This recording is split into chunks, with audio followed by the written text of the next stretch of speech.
everyone. It is your favorite CEO, Miss Flo, and welcome to the first new episode of Neon Mike in the brand new year.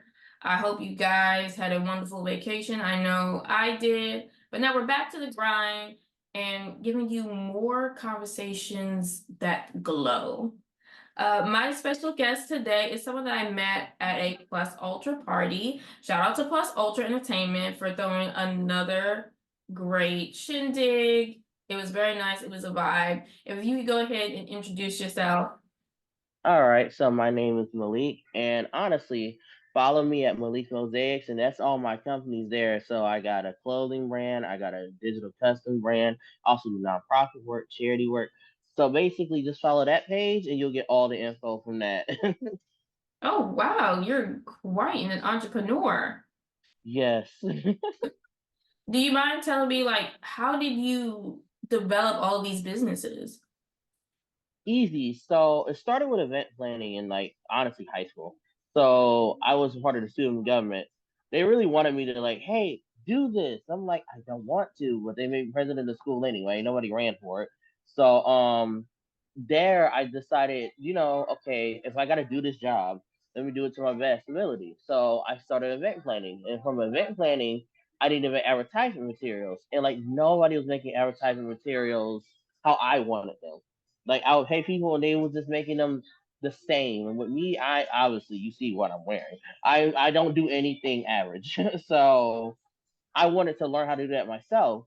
Then it turned into I made at the time my girlfriend. Yeah, shocker. By the way, I am gay now, but my girlfriend at the time, I made her a crop top, and then I was like, yeah, I could just make clothes. And then I also made clothes, did events at the same time.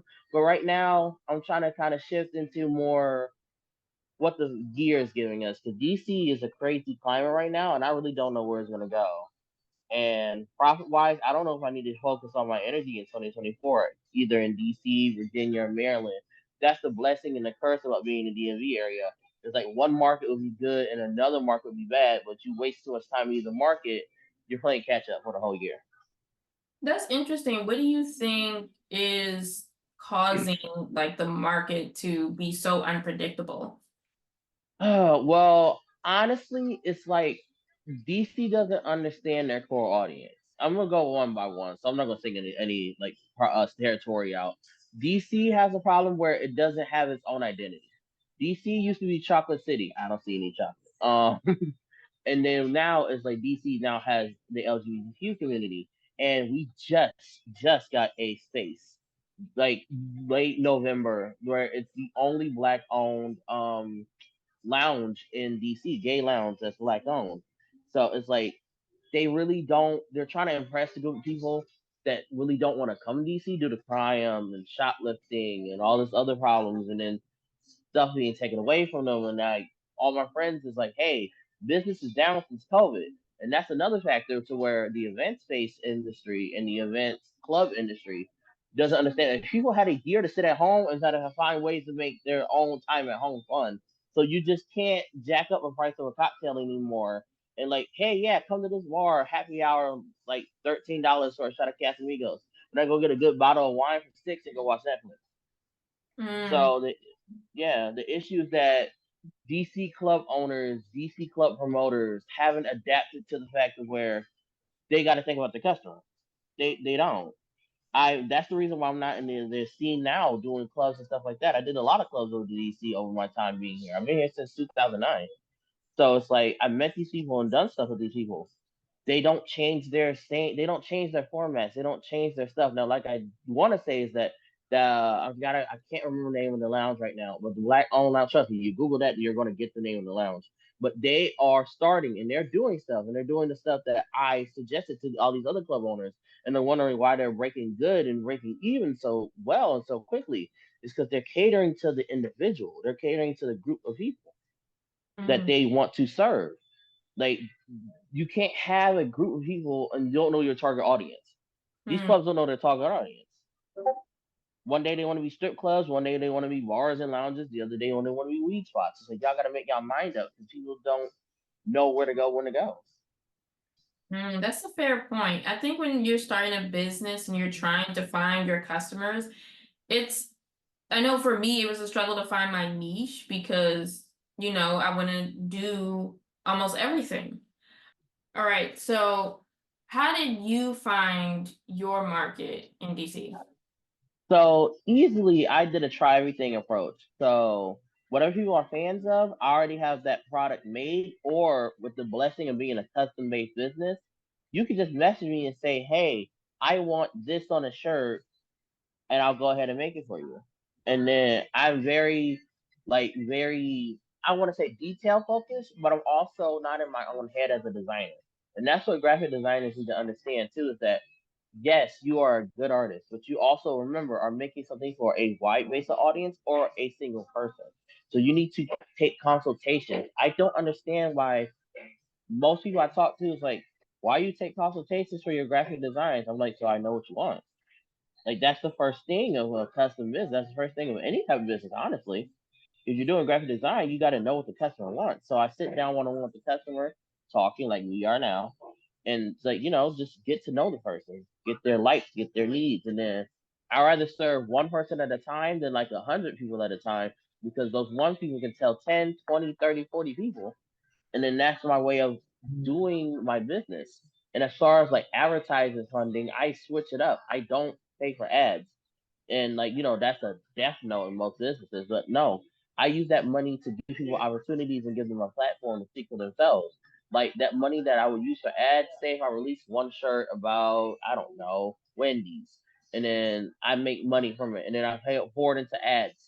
People are gonna skip away those ads, click away those ads, do anything else. But if I find an independent music artist that says, "Hey, I need some merch," I said, "Okay, cool. You can keep the money from that shirt profit wise, and then you just go ahead and help promote the business." And that's how I use my ad revenue. I use people instead of services and social media. Wow, that's like such out of the box thinking. You know what I mean? And I really appreciated the fact that you take the time to make sure that your customer is heard. Because a lot of times, their voices might be muffled or the algorithm may have a louder voice than actual people, and people pay more attention to those trends instead of like people's actual interests. So like Right. you're really like kind of ahead of a curve in that aspect. Well, I mean, it's just how I want to be treated. If I'm doing something for somebody else and somebody's doing something for me, even back in the days I didn't design my own flyers, it's like, okay, they ain't said nothing. Okay, what are they doing? Like, I know I'm not trying to harass them at the same time, but it's like, hey, I just gave you the general information. You don't know the look, you don't know the style, you don't know what I'm going for. So I just took it back to those days where what would I want back in 2013 when I was starting my own events at a very young age of what would I want? So I want somebody to sit down and talk to me, explain, hey, this is the process, this is what we do, and this is how we do it. That's So really that's pretty much it on that. Yeah, and I love the hoodie that you're wearing. Did you design that? Oh no, girl, I'm gonna be honest with you. I got this from $2 from Burlington. Okay, I'm a discount person. I'm not gonna flex. I'm not gonna lie to y'all. I'm a designer that wears stuff that I like, but honestly, I would wear my own stuff. But it's also like I get it, but I do my own other stuff like phone cases, other stuff like that too. Every now and again, I do rep my own brand. It's just more of I am, and also in the market of not overprinting stuff. So why I decided to become a custom business is because to honestly combat the pollution of clothes and other stuff like that. I had a good friend. I went to an event. It's in Old Town Manassas. The venue is called the Haven. There was this woman there. She was selling rugs and stuff like that. And I'm like, oh, this cool rug. And she said, yeah, this is made out of clothes. I said, it's made out of clothes? She said, yeah. She says all the old clothes that nobody wants, dumps like trashes, and make sure I got it on. And I said, well, how bad is the clothes solution problem? Because and this is a time where I was trying to ramp up my clothing design business, and I was about to order like 200 shirts and shit from China. And she was just like, yeah, that's like it's a huge problem where there's a lot of clothes waste. So with me, it's print on demand. So when you want something, order from the store. It'll be printed, made there, packaged, and sent to your house. So that way, we're not a part of the problem. We're trying to be a part of the solution. and then the art program I use to get myself printed. Every time that we make a purchase, they plant a tree. That is so nice. Like, I don't think we talk about clothes waste enough, to be honest. Yeah, I didn't know about it. Like it's just that, I mean, it's good to hear about like upcycling, and just using a lot of what could have been wasted or tossed to the side, and finding like different uses for it. And I'm glad that we're going in more in an innovative direction when it comes to clothes. Like you're right, like you probably there's a problem of probably a lot of clothes that don't get sold, and it's just like it's probably smarter just to like print on demand, as you said. And I'm seeing more of that now, especially with certain companies where, like Printify, like I used to for my merch, is just like I don't have to have like all these boxes in my house.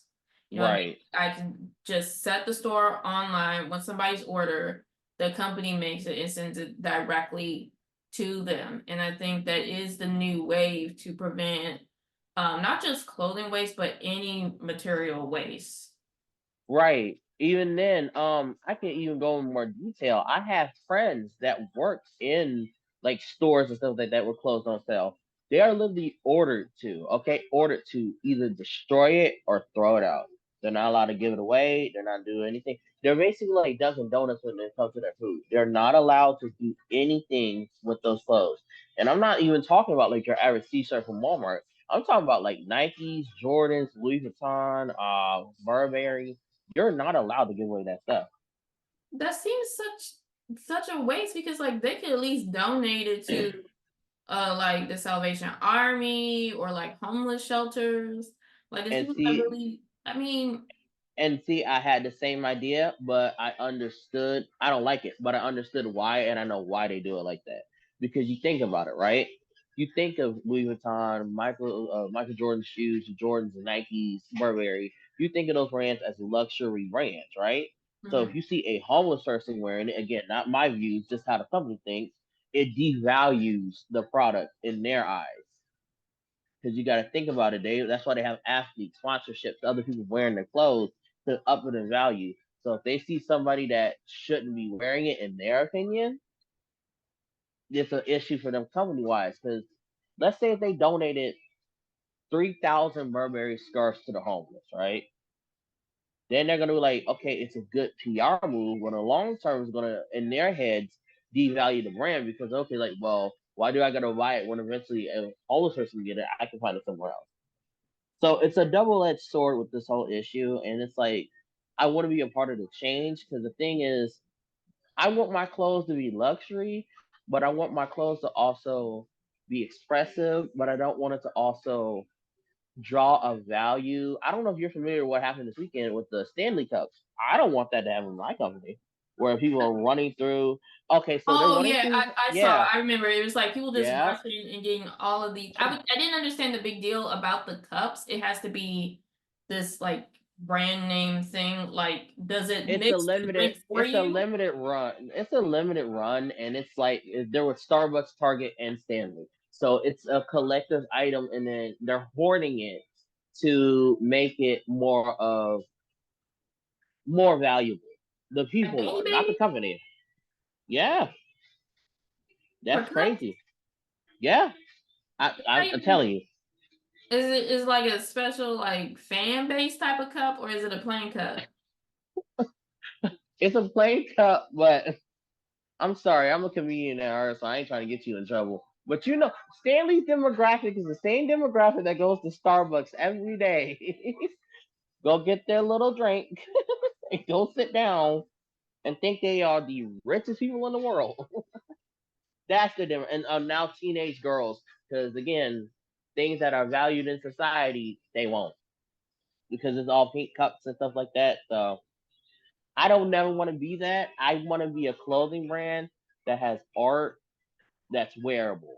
And I want, if I do a limited item, it's a reason to. And when I do a limited item, I only do one of those. And I never print it again. I do like one design and I never print it again. I think the only time I did that was there was a shirt because I'm an NBA fan. So when Kobe Bryant died, that's my favorite NBA player ever.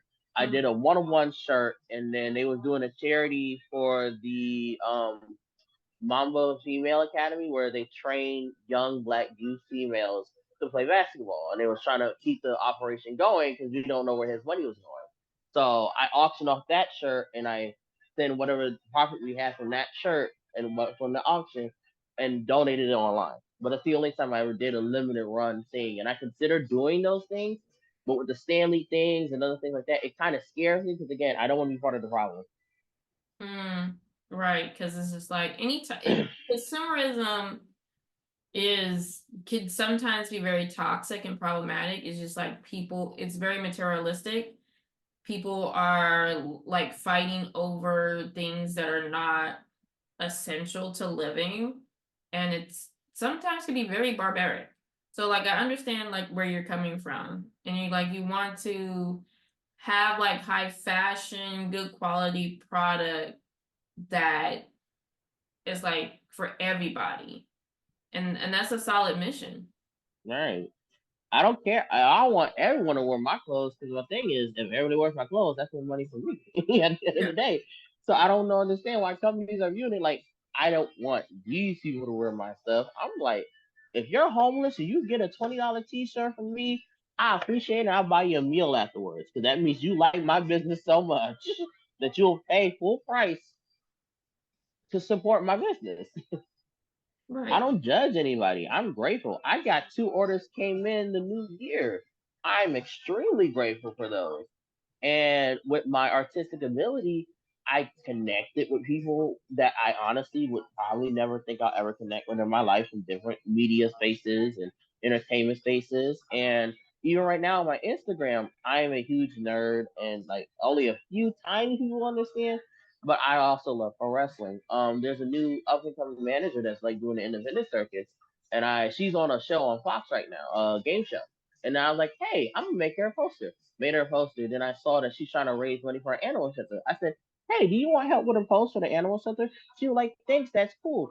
And then that's leading into a relationship. I hope to be able to talk to her to where I can break into some spaces I want to break into. I want to break into like the sports space. I want to break into like different spaces for people and have them wear my shirts because I feel like that's a badge of honor. And just customers in general. Food is not cheap. I like food. I want to eat some good food this year. If you want to buy a shirt, hey, buy a shirt, help brother out, feed him some food. Like, look, I want to go to Cheesesteak Factory. I want to go like to the. I don't understand that thing about girls don't want to go there either. But like Applebee's, I want to go there. I want to go to IHOP. I want to go all the places.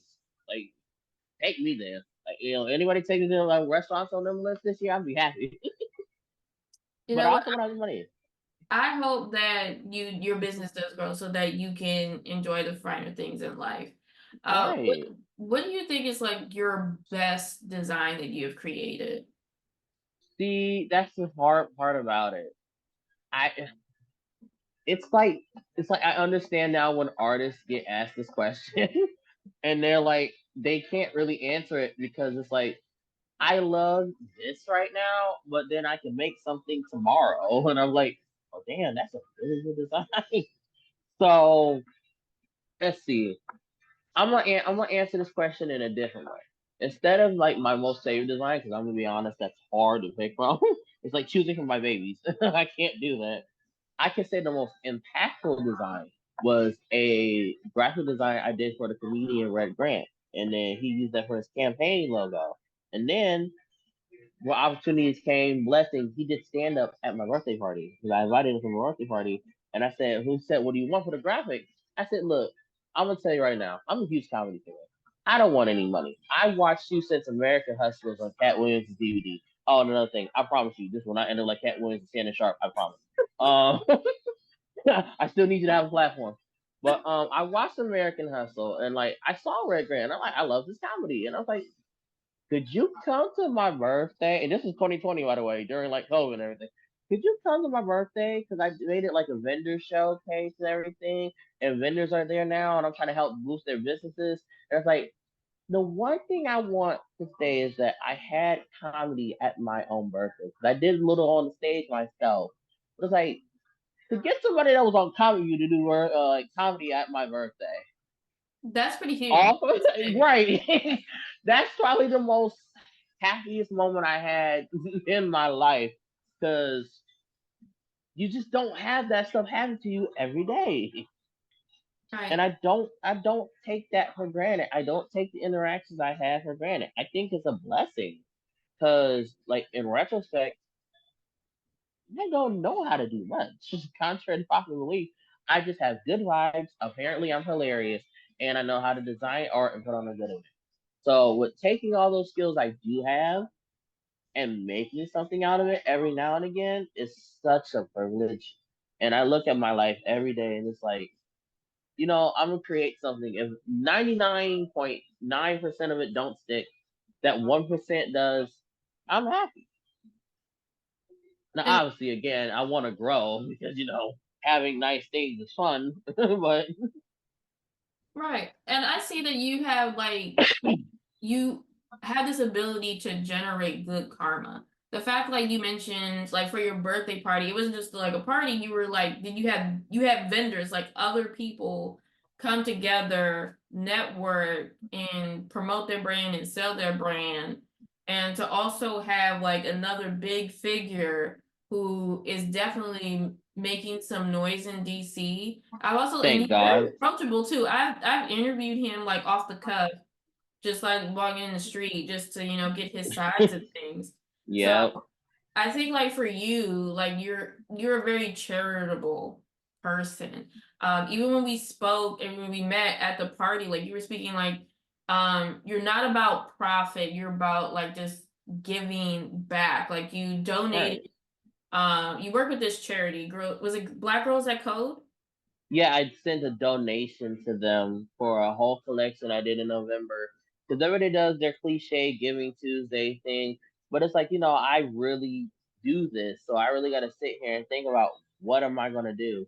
And by the way, anybody still buys that shirt, that money still goes to them. I said, hey, here you go, here's $20, here's $10, here's how much I make from it.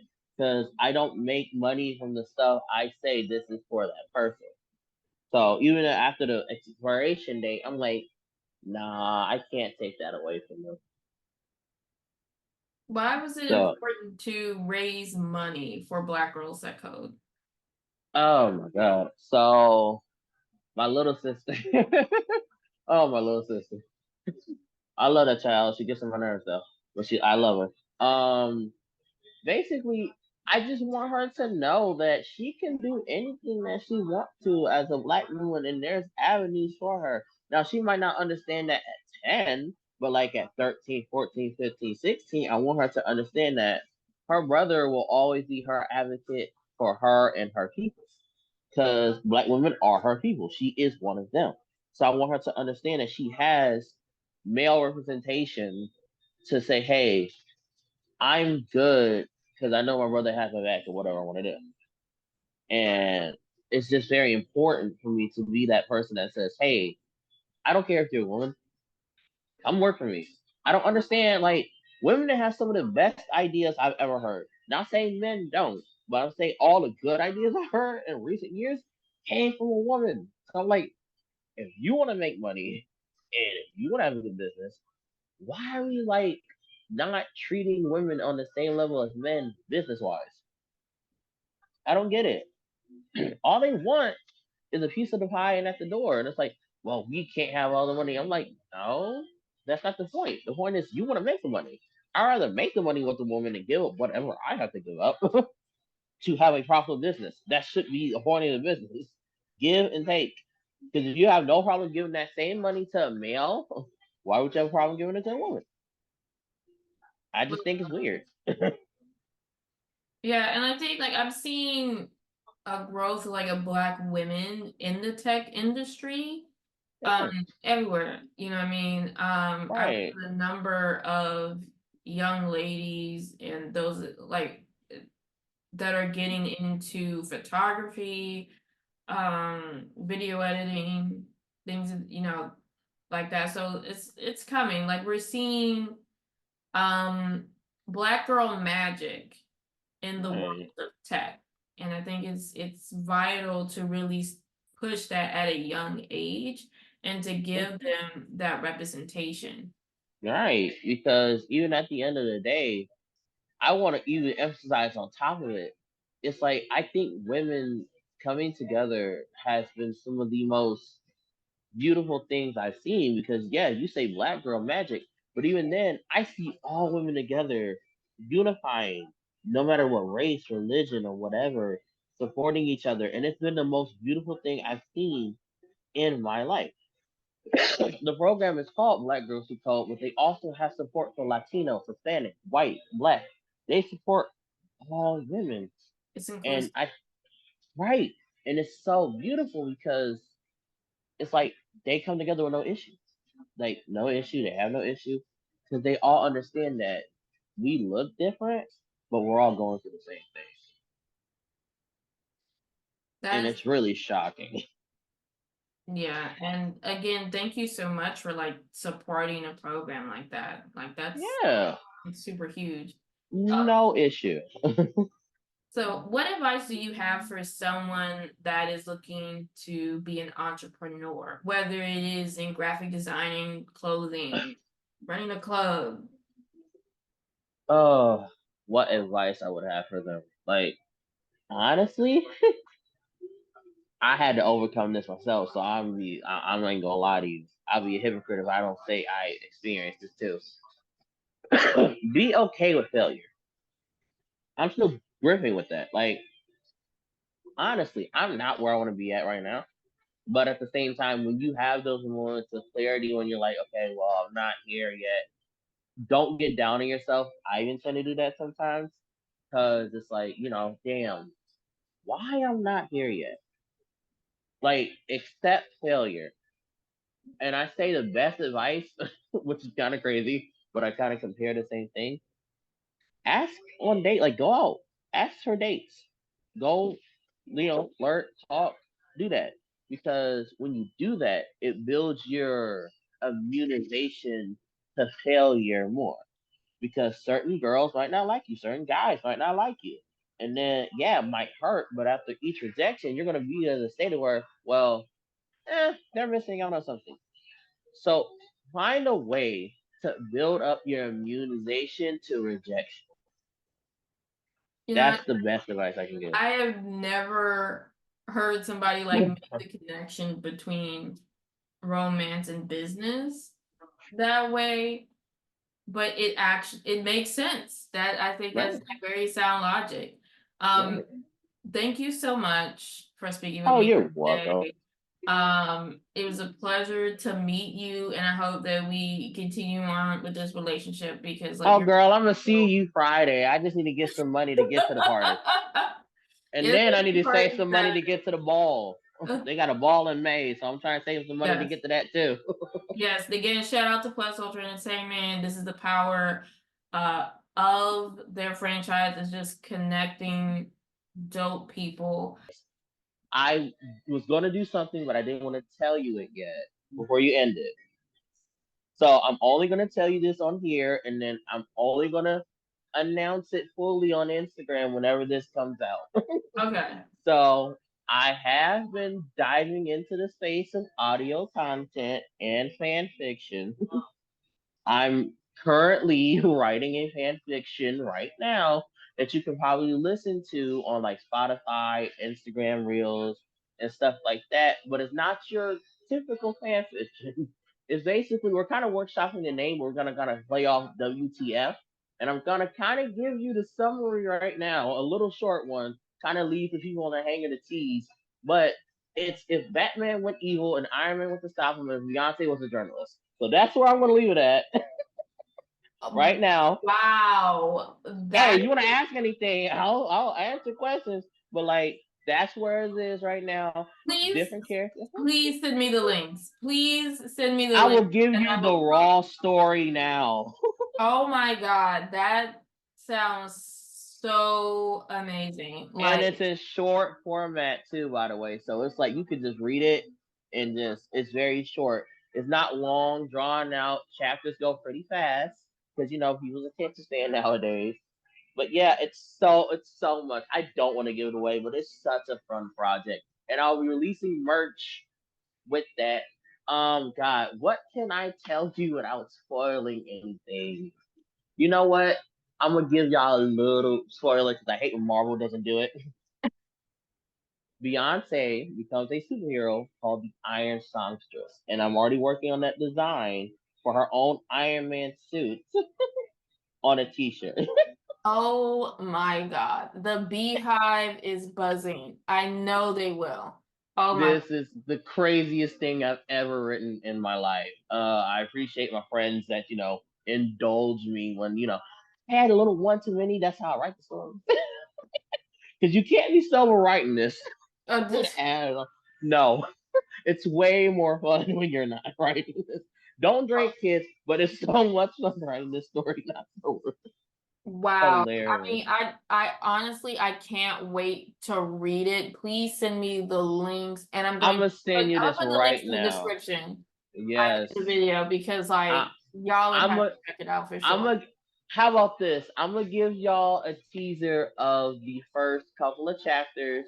I'm gonna give it to her in some format to where she can put the link up, and y'all can go ahead and start reading the first chapters without the audio, so y'all can go ahead and read it. I'm gonna work on it some while I'm here, but this has been kind of like a fun project that has been in development since October 21st.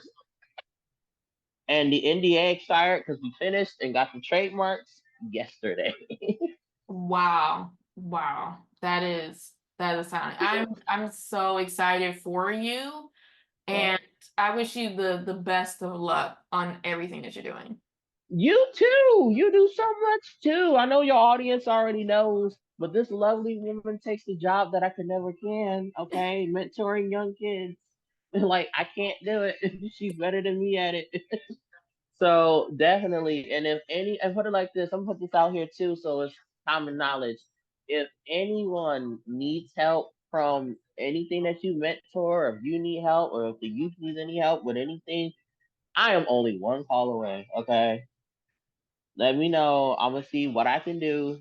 Like I said, I don't have Mr. Beast money, but if I did, I would do it. But at the same time, I have the same heart. So anything that y'all need, if they want to turn photographs into shirts, let me know. If they want to do anything else, let me know.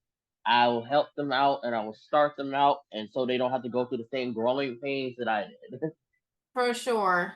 And again, thank you so much. And Oh, you're welcome. this is a great start to a new year. And Yeah. y'all, see, you're glowing. You're glowing from this conversation. I'm gonna catch Oh, you. yeah. All right. Bye. Bye. Bye.